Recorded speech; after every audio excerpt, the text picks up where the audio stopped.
और बच्चों कैसे हो? तो पहले हमने देखा सेकंड चैप्टर तक कर लिया, सारे क्वेश्चंस कर लिए 2.3 तक। आगे जो है अब हम करेंगे चैप्टर थर्ड। ठीक है, चैप्टर थर्ड का नाम है pair of linear equation in two variable, यानी कि दो चरों में रैखिक समीकरण के युग्म है।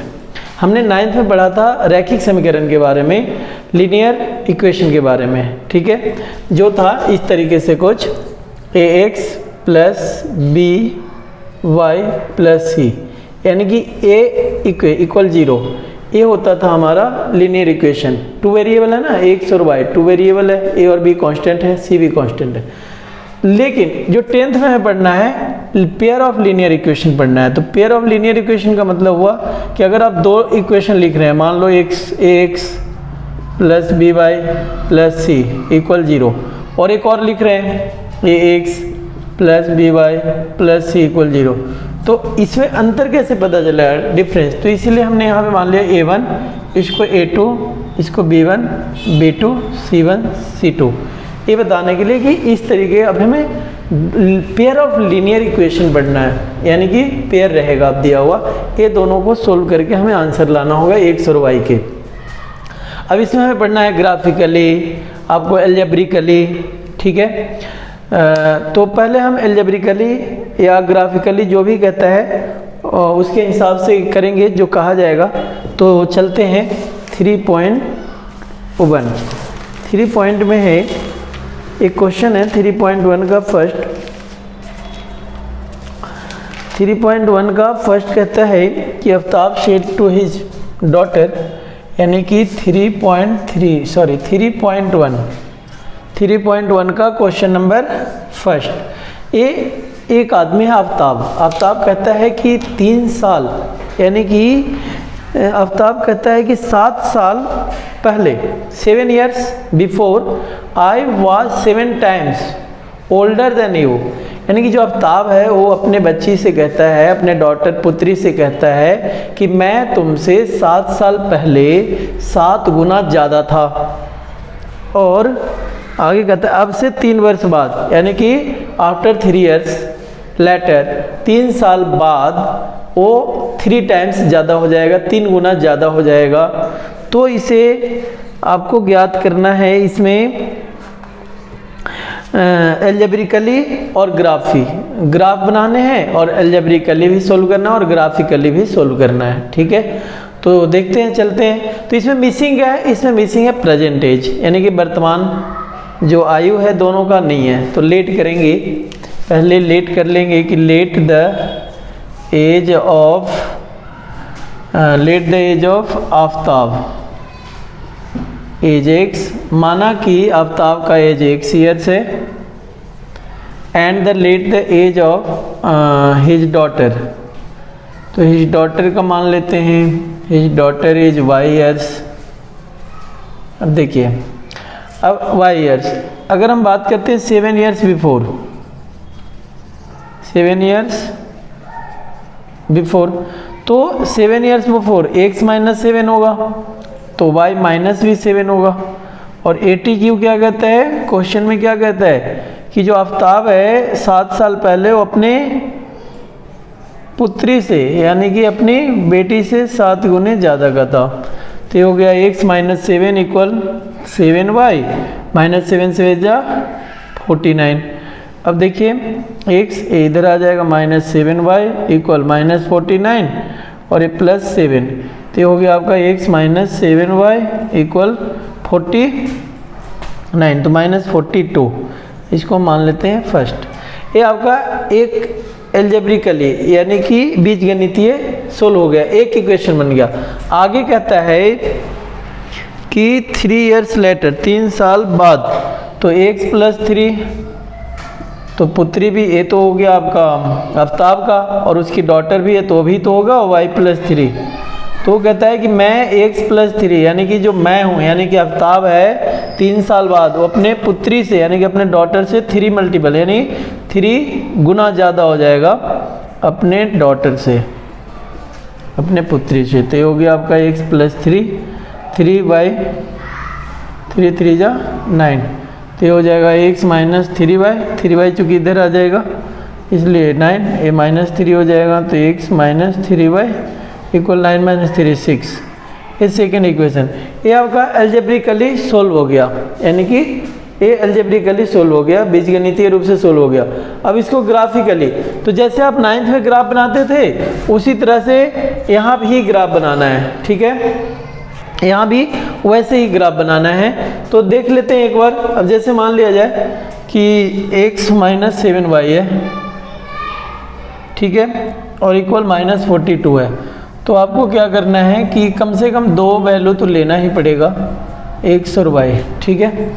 अब देखिए कोई ऐसी वैल्यू रखें जिससे कि हमें x की वैल्यू पूरा आ जाए, और ऐसे कोई भी वैल्यू रख सकते हैं x और y में। तो अगर हम मान लिया जाए कि यहाँ पे ऐसे रखते हैं, x की वैल्यू 0 रखते हैं, तो -7y इक्वल -42 बच गया, तो माइनस माइनस कट गया, 7 से 6 यानी कि 6 आ गया। उसी तरह से x - 7y इक्वल -42, अगर हम इसको 0 ले लेते हैं y, तो x कितना हो जाएगा, x - 7y, ये फर्स्ट वाला हो गया, x - 7y इक्वल -42। तो ये अगर 0 लेते हैं तो हमें क्या मिल जाएगा, x - 42, x इक्वल क्या मिल जाएगा, -42।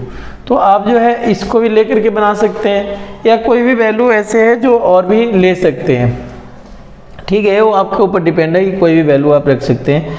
उसी तरह से अब इसको क्या करना है, अब दूसरा जो इक्वेशन है आपका x - 3y इक्वल 6, तो आप इसको जो है इस तरीके से आप कोई भी वैल्यू ले लें। अगर x y है, तो अगर हम यहाँ पे x 0 रखते हैं मान लिया जाए, तो ये क्या मिलेगा, y इक्वल टू मिल जाएगा -2, है ना। और अगर हम यहाँ पे y 0 ले लेते हैं तो हमें x क्या मिल जाएगा, 6।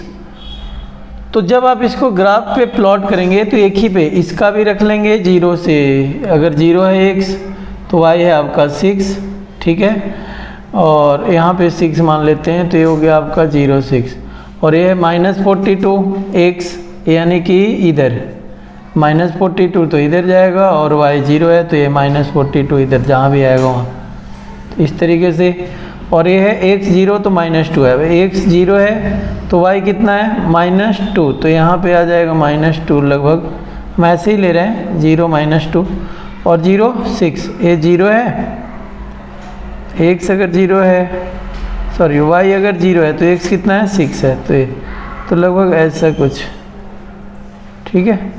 तो इस तरीके से ग्राफ बन जाएगा, ठीक है।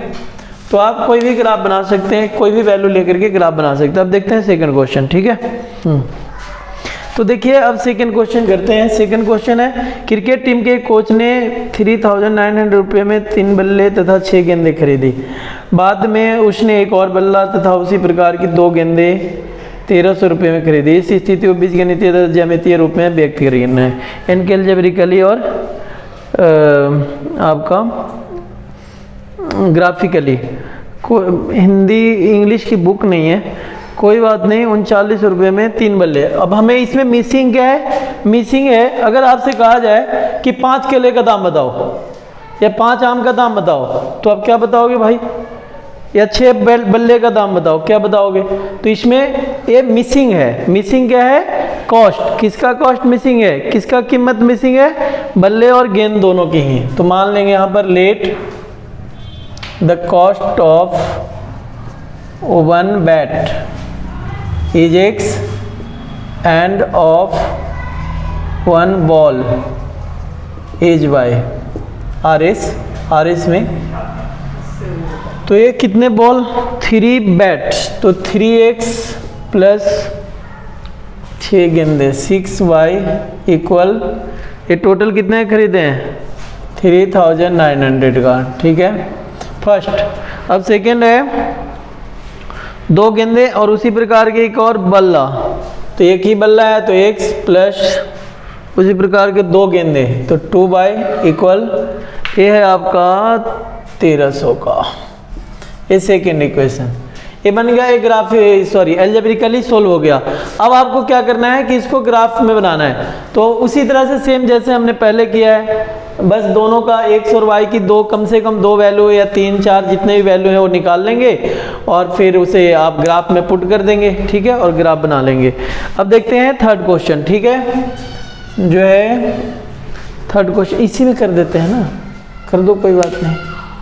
2 kg सेब और 1 kg अंगूर का मूल्य किसी दिन 160 रुपये था। अगर आपसे पूछा जाए कि 2 kg सेब का दाम बताओ तो क्या बताओगे?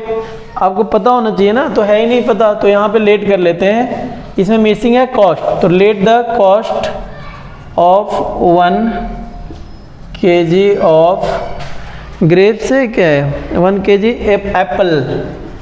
Apple as RA6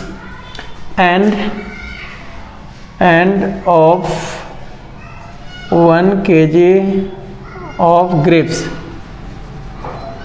age RSY x और y मान लेते हैं। अब 2 kg सेब है 1 kg अंगूर है, तो ये हो जाएगा 2x प्लस 1 kg अंगूर है तो y कितने का 160 रुपीज़ का, बड़ा सस्ता खरीद लिए हैं जी। और ये जो है 4 kg सेब और 2 kg अंगूर 4x प्लस 2y इक्वल ये कितने का है 300 रुपये का।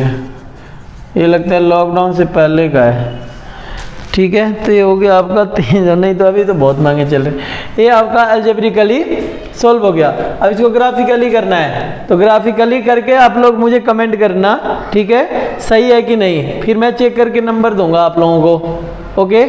और जो नहीं करेगा उसको नहीं आएगा, तो इसलिए सबको ही करके और मुझे कमेंट करेगा हाँ सर मैंने कर लिया है, ग्राफिकली सोल्व कर लिया है, ठीक है। Thank you very much. Please subscribe my channel.